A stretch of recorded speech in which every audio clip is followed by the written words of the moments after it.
기말고사를 작성할 수 있는 샘플 양식을 드릴 거예요. 여기에는 여러분이 쓰고 싶은 주제를 작성하게 되겠죠. 예를 들어서 뭐 한국의 한국의 자, 다시 쓸게요.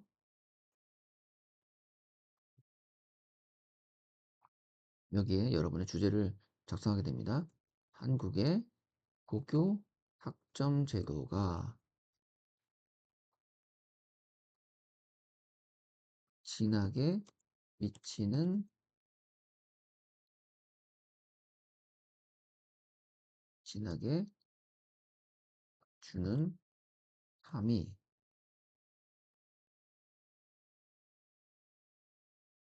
이렇게 주제를 작성하게 되고 그에 따른 여러분의 이름을 쓸 거고 요 요약이라 하면은 여러분들이 서론에서 여러분들이 연구 목적하고 필요성들을 작성하게 되잖아요. 그런 내용하고 본론 내용에서 그 내용들을 여러분이 말하고자 하는 내용들을 쭉 작성하게 되겠죠. 그리고 결론에서 하고자 하는 내용들을 마무리하는데 그런 내용을 요 요약 안에다가 작성하게 됩니다.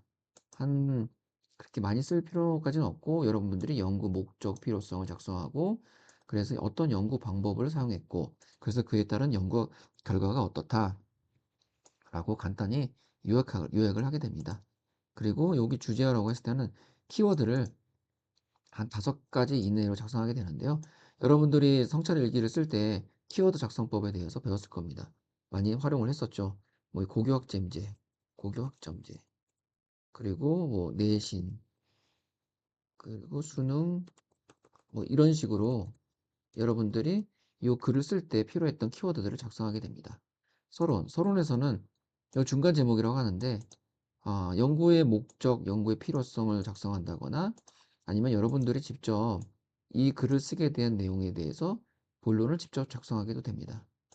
그리고 그에 따른 위계로서 이렇게 아까 로마자 위계를 들어가고 그 다음 위계로서는 한글 위계를 작성하게 됩니다. 그 다음에 가나다 이렇게 위계를 작성하게 되고요.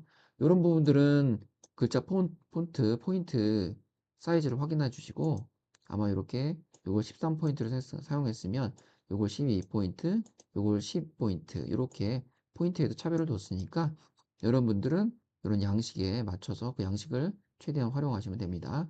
여기서부터 이제 여러분들이 쓸 내용들을 본격적으로 작성하게 되는 거죠. 자, 서론을 다 썼다. 그 다음에 이제 본론을 써야 되겠죠. 여기는 이제 해당하는 소제목으로 바꿔달라고 했었는데, 자, 여러분들이 고교학점제의 의의, 뭐, 이런 부분을 쓰겠죠. 고교학점제가 주는 고교학점제의 뭐 개념, 뭐 현황, 이런 부분을, 이런 여러분들 쓰고 싶은 분들을 쓰게 된다면, 그 다음에는 고교학점제 뭐 개념에 대해 쓸 거고, 뭐 개념에 대한 자세한 내용들을 하나씩 소제목화해서 여러분들이 글을 쓰게 됩니다. 본격적인 내용은 여기다 쓰게 되겠죠.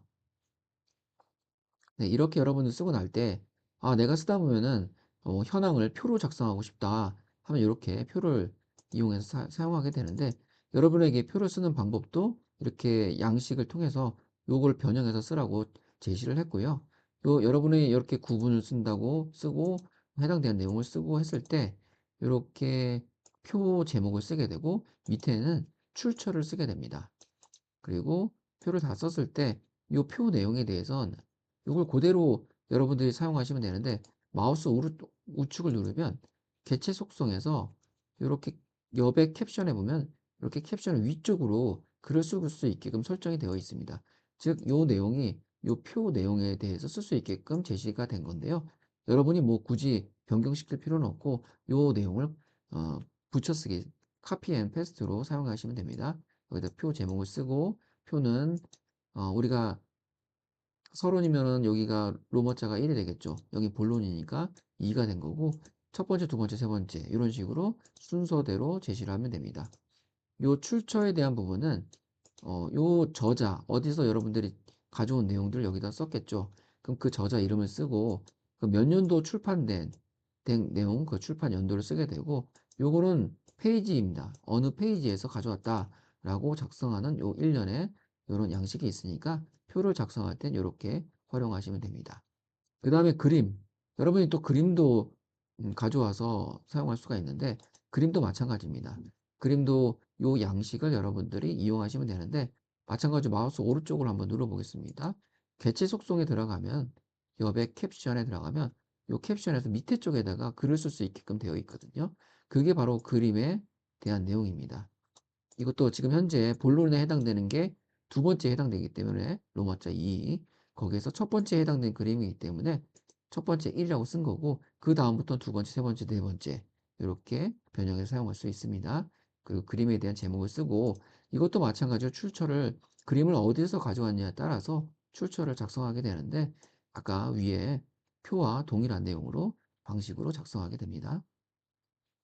자, 그리고 나서 글을 다 썼다. 서론, 본론, 결론까지 다 작성하고 나서 참고 문헌을 맨 뒤에다 작성하게 되는데 아까 자, 이렇게 봤을 때 출처를 가져올 때 이렇게 이름을 쓰고 연도를 쓴다고 했죠. 마찬가지로 그랬을 때 이름을 쓰고 연도를 쓰게 됩니다. 그리고 어느 출처를 가져왔는지 그 연구물 또는 논문 이런 내용들에 대한 제목을 쓰게 되는 거고요. 요거는 석사학위에서 가져왔기 때문에 뒤에 석사학위 논문 이렇게 쓰고 학교에 대한 부분 쓰고 그 다음에 점 이렇게 해서 마침표에서 마무리했습니다. 만약에 이것이 논문에서 가져왔다. 그러면 김영림 교수님의 2019년도 요건 책입니다. 서적. 그러면 마을교육 공동체 요 책에 대한 내용을 가져온 거고 요건 출판사에 대한 정보를 쓴 겁니다. 이렇게 작성하시고요. 여기가 지금 이제 논문인데 여기에는 두 명이 지금 저자입니다. 그랬을 때 이 컴마를 두고 이렇게 두 명이 저자를 다 써주시고요. 그 다음에 연도를 쓰고 그 학회지, 그러니까 그 제목, 논문의 제목을 쓰게 되고 그 다음에 학회지에 대한 네, 이름을 써주고 패키지가 지금 현재 몇 집에서 발행이 됐냐 이런 부분인데 그리고 이제 페이지가 어떻게 어디에서 가져왔느냐 이런 내용입니다. 이 아래 잠깐 보시면 여기는 몇 집에 대해서 몇 권에 대해서 작성한다 이런 내용이긴 한데 여러분들이 이런 부분들은 APA 작성한 요령에 따라서 그런 부분들을 따라서 작성해 주시면 됩니다. 이렇게 해서 참고 문헌까지 작성하게 되면은 여러분들은 한 편의 수호 논문을 완성하게 됩니다.